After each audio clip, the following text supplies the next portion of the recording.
तो आज से हम लोग वर्ल्ड ज्योग्राफी स्टार्ट कर रहे हैं। नई सीरीज है और इसमें पहले पढ़ाने से पहले ये देख लो कि नोट्स जो हैं इस तरह के नोट्स हैं इंग्लिश मीडियम के हिसाब से पूरा, जो मैंने खुद के बनाए हुए हैं, और इसी का हिंदी कन्वर्जन है ऐसे। तो हिंदी में भी लगभग लगभग सेम बातें हैं और ज्यादा बेहतर नोट्स हैं। तो इसको दोनों तरीके से मैं बताऊंगा, हिंदी इंग्लिश दोनों के हिसाब से। और जो भी चीज मैं यहाँ पढ़ा रहा हूँ वो पढ़ने के बाद कभी वर्ल्ड ज्योग्राफी किसी से पढ़ने की जरूरत नहीं पड़ेगी लाइफ में। पूरी चीज मैं यही रटा दूंगा, सारी चीज जितनी भी रटने की है। स्टार्ट करते हैं टाइम खराब करे बिना। तो साउथ अमेरिका के बारे में पहले थोड़ा सा समझ लेते हैं आगे बढ़ने से पहले, ठीक है। ये साउथ अमेरिका है।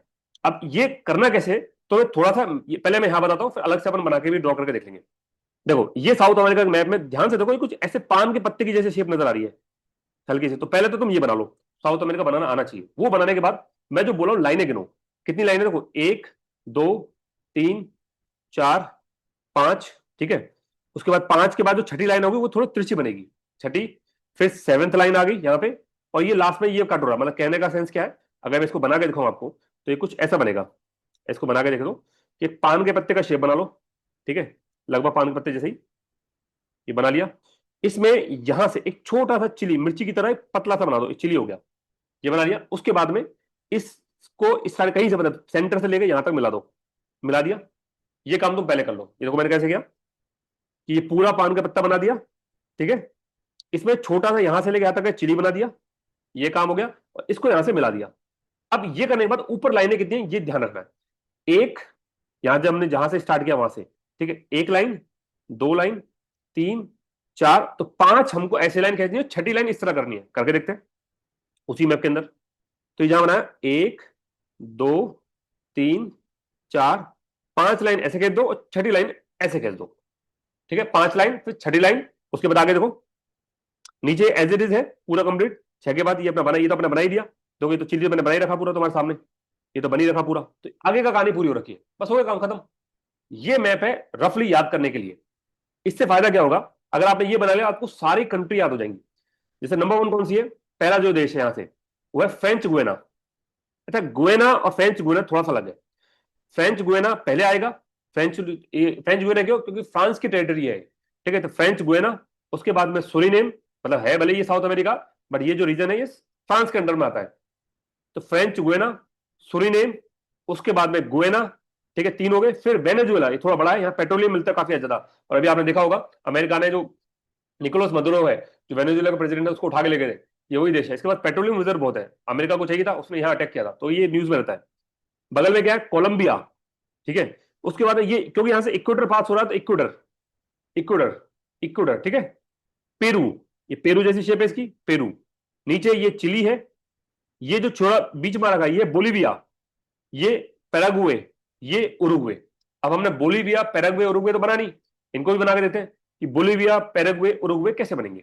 तो यहां तक जब आपने पूरा काम करा, ये पूरा आपने बना लिया, चिली बना लिया, तो इधर से थोड़ा सा मान के चलो लगभग यहीं पे, इसमें मैं एग्जैक्टली बताऊं तो थोड़ा सा इसमें यही यही देख लेते हैं कि ये बनाने के बाद जैसे हमने ये बना लिया वाला पूरा, ये शेप तो हमने पूरी बना ली यहां से लेके यहां तक की। ये हमने ऐसा करके ये पूरी बना ली। तो यहाँ हमने कट मार दिया इस तरह से, आपने देखा होगा इस तरह कट मार रखा है। बाकी कट ऊपर वाले आपको एज इट इज पता है। अब ये करने के बाद एक ऊपर से ऐसे ले आओ और हल्का सा ऐसे बना दो, इस तरह का बॉक्स बना के देखते हो उसी में। यहां से एक ले जाओ, हल्का सा ऊपर से आगे एक ऐसा बॉक्स बना दो, बन गया बॉक्स, ठीक है। इसी के ऊपर, ठीक है, यहीं से ऊपर आया और ऐसे आगे हमने एक बॉक्स बना दिया, बन गया। इसके बाद इसी से नीचे एक बॉक्स और लटका दो, लटकाओ छोटा साइड में, इसी के नीचे एक बॉक्स और लटका दो। फिर यहां से ऐसे आके और यहां एक बॉक्स इस तरह से। थोड़ा मुश्किल रहा होगा समझने की, बट हाँ 3 बॉक्स और बनाने, तीनों लटकाने। और इसको ऐसे नहीं बनाना चाहो तो इसको आप ऐसे बना सकते हो, जैसे एक पान का पत्ता हमने बना लिया, इसके अंदर से यहां से एक लगभग इस तरह से उल्टा पान का पत्ता बना लिया, ये ऐसे बना सकते हो इसको। और उसके बाद में ये पूरा काम अब बहुत आसान हो गया। ये आपने चिली बना ली, ये आपने इसको जोड़ दिया, बस खत्म, अब तो कहानी खत्म। एक यहां लटका दिया, एक आपने यहां लटका दिया और एक नीचे इधर लेके ऐसे लटका दो। तो ये वही सेम बात है जो ऊपर बनाया, बट मेरे हिसाब से ये वाला बनाना थोड़ा कंपेरेटिवली आसान है। बनाने का तरीका समझ में आ गया, एक बार दोबारा बना के देखते हैं। ये बना लोगे तो थोड़ा ठीक है, बनाना बनाना कोई पूछेगा नहीं, बट अगर ये थोड़ा सीख गए तो आप एक मैप बनाने में थोड़ी आसानी रहेगी। तो हमने क्या किया, सबसे पहले इस तरह से चिली बना ली। उसके बाद में एक लाइन यहां से लेके यहां तक इसको मिला दिया। फिर 5 हॉरिजॉन्टल लाइन, 1 2 3 4 5। एक स्लैश वाली लाइन, ये कौन सी है, फ्रेंच गुएना। गुएना के बीच में नाम क्या है, सुरीनेम। फिर वापस से गुएना, नाम क्या है, गुएना, फ्रेंच हटा दो, गुएना। ये वेनेजुएला, ये कोलंबिया, ये इक्वाडोर, ये पेरू, ये चिली, यहां से पास में बोलिविया, इसके पास में पैरागुए, और नीचे छोटा सा लटक रहा है उरुग्वे, ऐसे। तो रफली दिमाग में रखो, ऊपर जो है ब्राजील है और नीचे जो है अर्जेंटीना है। तो कंट्री के नाम याद रखोगे तो भी काम चलेगा। ये मैं आपको गूगल अर्थ में और दिखाना चाहता हूं, एक बार गूगल अर्थ में देख लो। एक हम यहाँ पे सर्च करते हैं साउथ अमेरिका।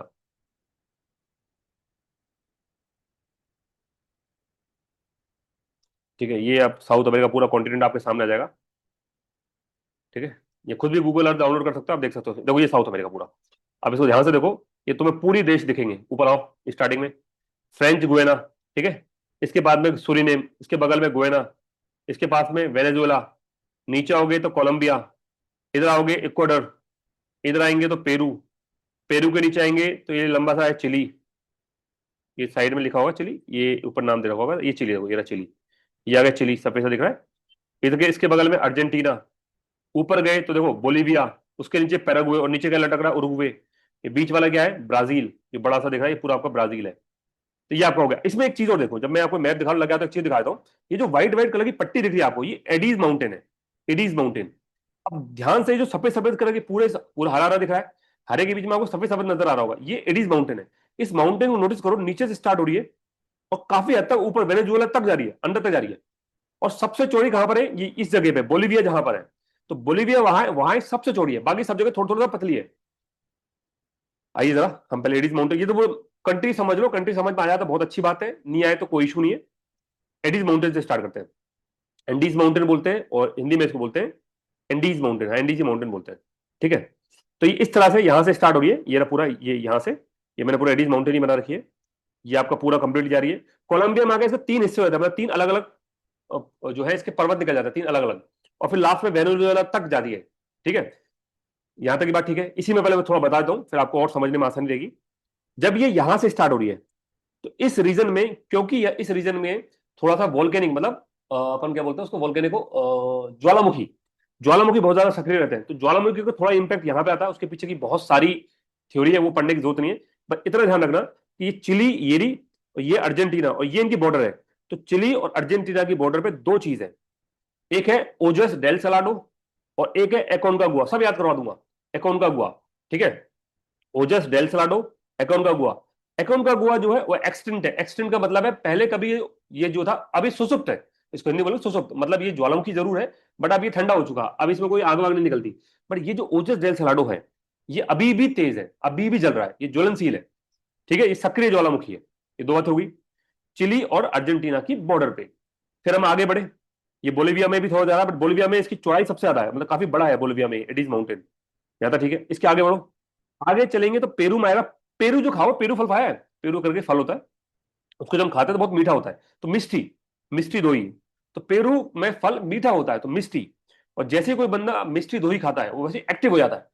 अगर आप मान के चलो कुछ काम करना है और आपको किसी ने कोई मीठा दही खिला दिया, मिष्टी दही खिला दिया, मिष्टी दही बंगाल की फेमस मिठाई है, ठीक है, दही से बनती है, खिला दिया तो तुरंत आप एक्टिव हो जाओगे। तो मिष्टी भी कैसा है, एक्टिव है। अच्छा, ये कैसे याद रखेंगे, देखो ओजस, ओजस नाम की एक लड़की है, हमेशा एक्टिव रहती है। ठीक है, एकोनकागुआ, इसको कैसे रखो, एनाकोंडा से याद रख लो। एकोनकागुआ या एकोनकागुआ एनाकोंडा का ही नाम है, हमेशा सोता रहता है, बस वो खाएगा और चुपचाप सोता रहेगा, सो सुप्त है। ऐसे याद रख लो, एकोनकागुआ करके बना लो कि एकोनकागुआ कोई है जो हमेशा सोता रहता है। जबकि ओजस जो है, ओजस, ओजस हमेशा एक्टिव रहती है। दोनों ही कहां पर है, चिली और अर्जेंटीना की बॉर्डर पे। ये लंबे टाइम तक कैसे याद रखेंगे, उसका ट्रिक है कि ओजस जो नाम की लड़की है क्या कर रही है, सीए कर रही है। सीए, ओजस क्या कर रही है, सीए कर रही है। सीए का मतलब C for Chile, A for Argentina. Similarly Aconcagua जो सो रहा है, एनाकोंडा, ये भी सीए कर रहा है। ठीक है, सीए, ऐसे करके याद रख लेना। आगे मिस्ट्री, मिस्ट्री मीठे क्या होता है, पेरू, पेरू खाते ही तुरंत इंसान एक्टिव हो जाता है। फिर आता है इक्वाडोर, इक्वाडोर की स्पेलिंग थोड़ी अलग है, ई सी से आता है, ई क्यू करा है, ई सी आएगा ना। ओके, तो इसमें क्या कहानी है, इसमें दो है, एक तो है चिम्बोराजो और एक है कोटापेक्सी। चिंपैंजी देखा कभी, चिंपैंजी देखा तो है। चिंपैंजी कैसा होता है, चुपचाप बैठा रहेगा, फालतू किसी से बकवास नहीं करेगा, खाने को तो खा लेगा। तो चिंपैंजी भी हमेशा सोता रहता है। जबकि क्या है, कोटापेक्सी। तो इसको ऐसे याद रख लेना कि टैक्सी में जितने भी लोग होते हैं, टैक्सी वाला कौन चलाएगा, टैक्सी तो हमेशा चलती रहेगी, टैक्सी कभी रुकेगी थोड़ी। तो कोटापेक्सी को टैक्सी से याद रखो, टैक्सी हमेशा चलती रहती है, मतलब टैक्सी हमेशा एक्टिव होती है। और ये दोनों ही कहां पर है, चिम्बोराजो, कोटापेक्सी, ये इक्वाडोर के अंदर है। ये थोड़ा पढ़ोगे आराम से याद हो जाएगा, इक्वाडोर के अंदर चिम्बोराजो और कोटापेक्सी दोनों आपको मिलेंगे। कोलंबिया में आता है तो कोलंबिया में 3 अलग अलग पहाड़ बन जाते हैं, मैंने बताया। इन तीनों पहाड़ों को बोलते हैं कॉर्डिलेरा। इनके अलग अलग नाम है, एक को बोलते हैं रियल, एक को बोलते हैं ओरिएंटल, एक को बोलते हैं ऑक्सीडेंटल। वो याद रखने की जरूरत नहीं है, सिर्फ इतना याद रखना कि कॉर्डिलेरा कहां पर है। तो कॉर्डिलेरा कोलंबिया पे है। बस ये कोलंबिया कोलंबिया में 3। तो ऐसा ना, कोलंबस आया था, तो कोलंबस जब आया तो उसको समझ नहीं आया मैं किधर जाऊं, क्योंकि इधर तो उसको एक एक पहाड़ मिला। पर जैसे कोलंबस यहाँ पहुंचा कोलंबिया में, उसको 3 पहाड़ मिले, तो उसको समझ नहीं आया मैं किसके ऊपर जाऊं। तो वो परेशान हो गया, तो उसने इसका नाम दे दिया कॉर्डिलेरा। ऐसा करके बना लिया, कोलंबस है, कॉर्डिलेरा कोलंबिया के अंदर है। तो वेनेजुला में फाइनली एडीज माउंटेन जाकर तुम्हारी खत्म हो जाती है। एडीज माउंटेन गुयाना में, सूरीनेम में, फ्रेंच गुयाना में नहीं है, सिर्फ और सिर्फ वेनेजुला तक है। ये तो मैं गूगल अर्थ में भी तुम देख सकते हो क्लियरली, गूगल अर्थ में भी साफ साफ नजर आ रहा है कि एडीज माउंटेन तुम्हारी वेनेजुला के अप्रोक्सीमेटली यहां यहां जाके एंड होगी। तो वेनेजुला तक ही है ये। थोड़ा बहुत माइन्यूट को जाता हो ना, तो बहुत मेजर ये है नहीं। ठीक है, एडीज माउंटेन के बारे में और पढ़ लेते हैं। एडीज माउंटेन साउथ अमेरिका के वेस्टर्न पार्ट में, अभी हिंदी में भी बताऊंगा। वेस्टर्न पार्ट का मतलब पश्चिमी हिस्से के अंदर है साउथ अमेरिका के, ये बात सही है। दूसरी, ये यंग फोल्ड माउंटेन है। यंग फोल्ड माउंटेन का मतलब होता है बहुत ही जवान है। जवान का मतलब है अभी अभी कुछ टाइम पहले बनी है, बहुत पुरानी नहीं है, कुछ टाइम पहले, मतलब कुछ मिलियन साल पहले। तो यंग फोल्ड माउंटेन है। यंग है, ओल्ड नहीं है, बुढ़ी नहीं है। इसको हिंदी में भी कुछ बोलते होंगे, देख लेते हैं हिंदी में एक्जैक्टली क्या बोलते हैं। यंग फोल्ड माउंटेन को कुछ नाम होगा, जो है सब लिखा हो, सारे पॉइंट लिखे एज इट इज, टेंशन मत लो। जितने भी पॉइंट मैं बताया सब कहीं ना कहीं इसमें लिखे होंगे। ठीक है, पहले अपन इंग्लिश में देख रहे हैं, हिंदी में बाद में आते हैं। यंग फोल्ड माउंटेन है इसको, क्योंकि इसमें एडीज माउंटेन कोलंबिया में जाके कोर्डिलेरा बनाती है, इसलिए इसका नाम कोर्डिलेरा डी लॉस एंडीज भी है। तो पूरा नाम याद है, बस याद है इसको कोर्डिलेरा भी बोलते हैं एडीज माउंटेन को। 3 अलग अलग प्लेट थी, नाजका plate, Antarctic plate, south American plate. देखो साउथ अमेरिकन प्लेट तो यही है जो हमने बताया। ठीक है, ये एक्चुअली यहाँ पे साउथ अमेरिकन प्लेट तो आपकी यही होगी जो साउथ अमेरिका बना हुआ है। यहाँ एक नाजका प्लेट और है, और क्योंकि ये ओशन है, तो ओशन के टकराने, ओशन में से 3 प्लेट हुआ करती थी पहले, जाना जब ये बनी उस समय 3 प्लेट थी। उन 3 प्लेट का नाम था नाजका प्लेट, अंटार्कटिक प्लेट और साउथ अमेरिकन प्लेट। ये जो प्लेट, तीनों प्लेट जब आपस में टकराई, तो टकराने की वजह से जो प्लेट मिली, तो उन जैसे ही प्लेट मिली, तो जहां पे प्लेट मिली वहां ये पहाड़ बन के खड़ा हो गया। भाई कोई चीज आपस में टकराएंगी तो कुछ चीज इकट्ठा होगी। तो 2 प्लेट जब आपस में टकरा के देखना कभी तुम, तो 2 प्लेट जैसे टकराएंगे, तो जिस जगह टकराएंगे उस जगह पहाड़ बन के तैयार हो जाएगा। तो ये पहाड़ इन 3 प्लेट के टकराने से बना, नाजका प्लेट, अंटार्कटिक प्लेट और south American plate. South American plate आपकी ये रही, नाजका प्लेट आपकी यहाँ पे थी, और अंटार्कटिक प्लेट आपकी यहाँ पे थी। तीनों प्लेट आपस में टकराई, उनके टकराने के बाद में आपकी एडीज माउंटेन बनकर तैयार होगी। आगे चलिए। तो इसमें मैग्मा जो है, क्योंकि एडीज माउंटेन है, तो जो मैग्मा निकलता है, मैग्मा मतलब जो लावा का जो रूप होता है, ठीक है, गरम गरम जो ज्वालामुखी से निकलता है, उसको एडिस्टिक, एडीज माउंटेन के नाम पे बन गया एडिस्टिक मैग्मा। 70% इसमें सिलिका होती है, इतना इंपॉर्टेंट पॉइंट नहीं है। 7 देशों के अंदर है ये, वेनेजुला, कोलंबिया, इक्वाडोर, पेरू। देश याद करने की जरूरत नहीं है, मैप याद रखना। वेनेजुला से स्टार्ट है, कोलंबिया, इक्वाडोर, पेरू, बोलिविया में भी जा रहा है ये, चिली और अर्जेंटीना। तो 7 देश के अंदर है ये, इसी आराम से याद हो जाएगा। लंबाई 7200 किलोमीटर है, वर्ल्ड की सबसे लंबी माउंटेन है। इससे लंबी माउंटेन वर्ल्ड में कोई नहीं है। इसकी जो चौड़ाई है वो 200 किलोमीटर के आसपास है, विड्थ। और सबसे ज्यादा चौड़ाई कहां पे थी, मैंने बताया सबसे ज्यादा चौड़ाई यहाँ पे बोलिविया में। ये आपको मैंने गूगल अर्थ पे भी दिखाया था कि बोलिविया में बहुत चौड़ा है। तो बार दोबारा देख लो, बोलिविया में इसकी चौड़ाई कितनी ज्यादा है कंपेयर, देखो ये पूरा बोलिविया तक फैला अंदर तक। तो बोलिविया में इसकी चौड़ाई काफी ज्यादा है। आगे चले, इसमें इसमें कॉर्डिलेरा, कोलंबा, कॉर्डिलेरा कहां मिलेगी इसकी, कोलंबिया के अंदर। इसको रियल, ओरिएंटल, ऑक्सीडेंटल ये याद रह जाए तो ठीक है, वरना छोड़ सकते हैं आप इसको। ये जो इसमें इतने ज्वालामुखी क्यों है, आपने देखा इसके अंदर कई सारे ज्वालामुखी है, मिस्टी है, कोटापेक्सी है, चिम्बोराजो है, ओजस है, या एकोनकागुआ है। इतने ज्वालामुखी क्यों है, क्योंकि एक पैसिफिक रिंग ऑफ फायर है। पैसिफिक रिंग ऑफ फायर अगर आपने नोटिस किया हो, तो मैं आपको एक एग्जैक्टली मैप दिखाऊं, तो मैप में आपको समझ में आएगा। इसको थोड़ा छोटा करते हैं। देखो साउथ अमेरिका है, ये दिख रहा है साउथ अमेरिका। इसके जब इधर आओ इस साइड में, इधर, तो ये आपको न्यूजीलैंड, और ये इधर हो, ये एशिया मिलेगा। तो अगर मैं इसको थोड़ा दिखाना चाहूं, कुछ ऐसा देखो आप, कि साउथ अमेरिका आपका यहां पे है, लगभग ऐसे। इधर चाइना, रशिया, इधर ये सारा हुआ है, जापान, ये इंडोनेशिया, मलेशिया, न्यूजीलैंड, ये। तो इनके बीच में यहां से लेके यहां तक ये पूरा जो रीजन है, ये इसको रिंग ऑफ फायर नाम से जाना जाता है। ये थोड़ा घोड़े के जो होता है नाल, उसकी तरह होता है। रिंग ऑफ फायर क्यों बोलते हैं, क्योंकि इस रीजन में बहुत सारे ज्वालामुखी है, कुछ समुद्र के अंदर है, कुछ इन महाद्वीपों के ऊपर है, इस तरह से। इतने सारे ज्वालामुखी होने की वजह से इसको रिंग ऑफ फायर बोलते हैं। तो रिंग ऑफ फायर में साउथ अमेरिका भी आता है, ये लिखा हुआ है इसके अंदर हमारे नोट्स में। तो लिखा हुआ है कि माउंट, जो एडिस माउंटेन है, ये रिंग ऑफ फायर में आता है, इसलिए यहाँ पे अर्थक्वेक और मतलब भूकंप और ज्वालामुखी होना बहुत नॉर्मल सी बात है। इंटरमोंटानो प्लेटू भी है, मतलब इनमें ये जो पहाड़ है, ये पर्वत है, इन पर्वतों के बीच में कुछ पठार भी है, प्लेटू भी है। कौन कौन से है, मोटा मोटा प्लेटू तो यही है, ये जहां पे दिख रहा है आपको, ये वाला पूरा, इसको बोलते हैं बोलिवियन प्लेटू। बोलिविया का पठार, इसका दूसरा नाम भी है, इसका दूसरा नाम भी है, देखा, अल्टीप्लेनो, एल्टीप्लेनो प्लेटू, तो ये भी बोलते हैं बोलिवियन प्लेटू या एल्टीप्लेनो प्लेटू। तो ये मैंने आपको हिंदी में, इंग्लिश में बता दिया, इसको फटाफट हिंदी में देख लेते हैं अपन पूरी चीज को, तो ध्यान से। एडीज माउंटेन जो है ये दक्षिण अमेरिका के पूर्वी हिस्से में है। इसको कोर्डिलेरा ली, मैंने कोर्डिलेरा बस इतना है ना, कोर्डिलेरा बोलते हैं इसको, ली लॉस डी लॉस एंडीज, पूरा याद रखने की जरूरत नहीं है, कोर्डिलेरा याद रख लेना बस। ये यंग फोल्ड माउंटेन है, मतलब नवीन वलित पर्वत है, हिंदी में इसको ये बोलते हैं, अभी बना, ज्यादा टाइम पुराना है नहीं।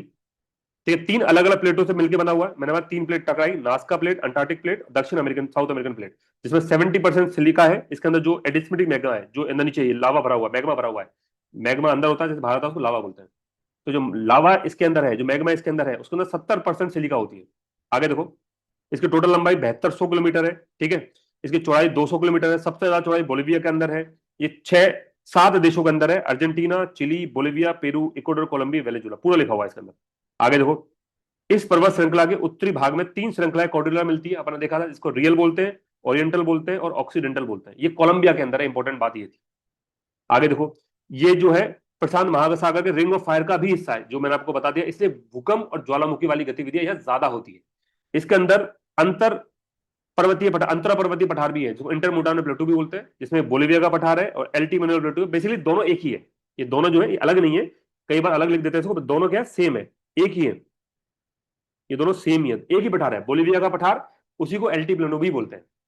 जैसे अच्छा, इसका मतलब क्या होता है अंतर पर्वतीय पठार का, कि ऐसे कोई पहाड़ आ रहे हैं, पहाड़, और इनके बीच में जो ये इलाका होता है, जो उठा हुआ इलाका होता है, भाई जब दो प्लेट आपस में टकराई, मान चलो इधर टकरा गई, तो टक्कर की वजह से ये ऊपर हो गया, टक्कर की वजह से ये भी ऊपर हो गया, बीच वाला हिस्सा उतना ऊपर नहीं हो पाया, तो ऊपर हुआ बहुत ज्यादा ऊपर नहीं हो पाया, तो वह पठार बन जाता है।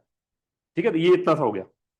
सबसे ऊंची चोटी कौन सी है, हाँ ये इंपॉर्टेंट है, इस पूरे एडिस माउंटेन में सबसे ऊंची चोटी वही थी, एकोनकागुआ, सीए करेगा, सीए चिली अर्जेंटीना की बॉर्डर पे, इसके बाद में ओजस भी थी, ओजस सेकंड नंबर पर आती है, तो सबसे ऊंची है एकोनकागुआ, ये मेरे नोट्स में लिखा हुआ होगा, आगे लिखा होगा, देखो लिखा, हाँ ये रहा, सबसे ऊंची चोटी कौन सी है, एकोनकागुआ। एकोनकागुआ कैसा है, एनाकोंडा सोता रहता है, सुसुप्त है, ठीक है, सीए करेगा चिली अर्जेंटीना की बॉर्डर पे, और पूरे वेस्टर्न हेमिस्फेयर की, वेस्टर्न मतलब पश्चिमी गोलार्ध की सबसे ऊंची चोटी यही है, पूर्वी गोलार्ध की नहीं, पश्चिमी की, वेस्टर्न का मतलब तो पश्चिम होता है, हाँ वेस्ट का मतलब पश्चिम, और पूर्व का मतलब होता है ईस्टर्न, तो पश्चिमी गोलार्ध की, पूरे अर्थ को हम दो गोलार्ध में बांटते हैं, ये हो गया पूर्वी, ये हो गया पश्चिमी, तो साउथ अमेरिका, नॉर्थ अमेरिका, ये सब आता है पश्चिमी में, और एशिया वाला जो इलाका था वो आता है इधर पूर्वी के अंदर। तो एशिया में तो फिर आप बोलोगे हमारे माउंट माउंट एवरेस्ट होगी सबसे ऊंची, इधर कौन सी आएगी, इस साइड की होगी, एकोनकागुआ, ये याद रखना, ये अच्छा है।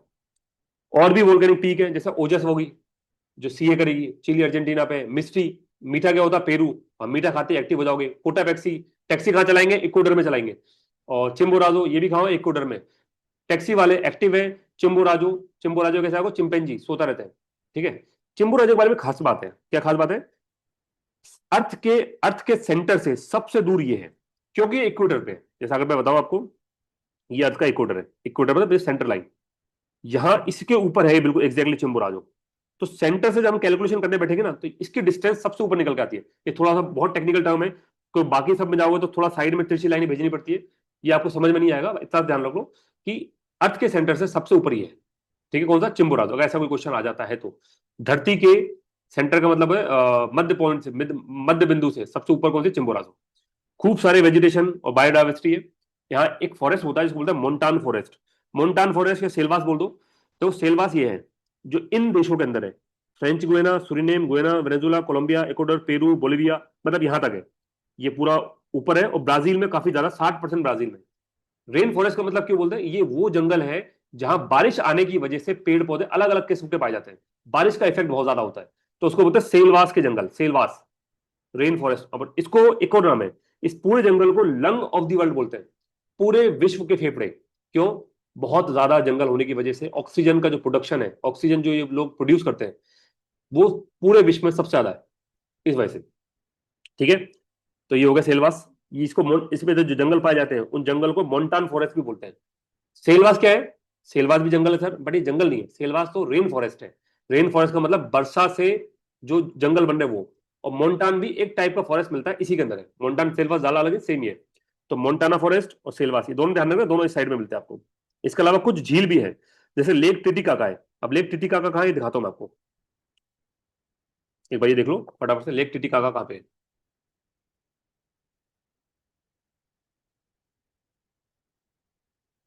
ये देखो, लेक टिटिकाका मिलेगी, ये देखो, ये लेक है छोटी सी। अब आपको बीच में लाइन नजर आ रही है, हाँ, तो लाइन के उस तरफ तो कौन सा है? पेरू। लाइन के इस तरफ क्या है? बोलिविया। तो ये जो लेक है ये दो देशों के बीच में है। और नोटिस कुछ और कर पा रहे हो इसमें, अगर देख के दिख रहा हो तो? इसके सर चारों तरफ तो मुझे जो नजर आ रहा है साफ साफ, चारों तरफ सिर्फ और सिर्फ एडीज माउंटेन है।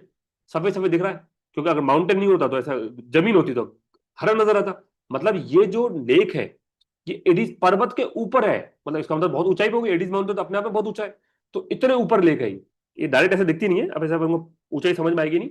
बट हाँ, ये जो है बहुत ऊंची लेक है और दो देशों के बीच में। तो लेक टिटिकाका है पेरू और बोलिविया के बीच में। इसके अलावा ला पास भी है जो बोलिविया की कैपिटल है, वो भी चेक करो।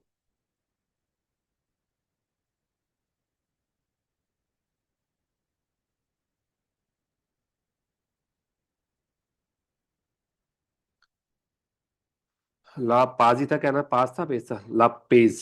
ला पेज बोलिविया। देखो आता नहीं था, आ गया ला पेज आ गया। ठीक है, ये पास में ही है। ये भी ये खुद भी पूरी पूरी एक सिटी है। अगर हम थोड़ा जूम करें तो आपको सब इसमें बने हुए देखो, सब शहर बने नजर आ रहे हैं, घर दिख रहे हैं लोगों के। पूरा पहाड़ के ऊपर बना रखा है इन लोगों ने। तो ये क्या, ये बोलिविया की राजधानी है, जो इसी एडिज माउंटेन के ऊपर है, पर्वत के ऊपर है। ये भी साफ साफ लिखा हुआ है। इसके अलावा एक पास और है, उस पलाता पास। ठीक है, जो चिली और अर्जेंटीना को कनेक्ट करता है, यहां पर है कुछ। अगर मैं इसको इसको भी सर्च करके आपको दिखा दूं, एक मिनट।